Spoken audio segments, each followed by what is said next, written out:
era tewali muntu ali kuwola ssente ng'otandika bizinesi. Era bw'olaba ng'omunaga nti kankuwe otandika olinziriza oziise ssente zo. Lwaki?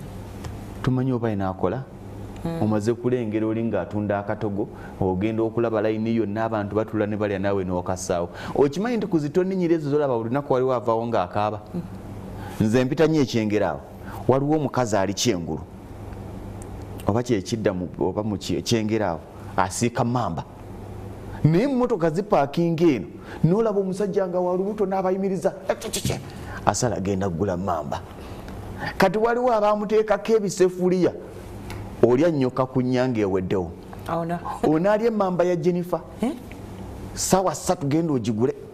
Awo Jennifer atandise okuloga. Naye bano abateekawo ebisefuliya ne bagezza n'agatulutulu nti oli asala kati n'asala gunene munnange ediba paka 7 ng'ekyaliwo. Wabuukira mu bulamu ky'oba osaba Mukama oba ng'oli mukkiriza nti nsaba Mukama nnyamba ndage ekkubo lye nnyina okukwata.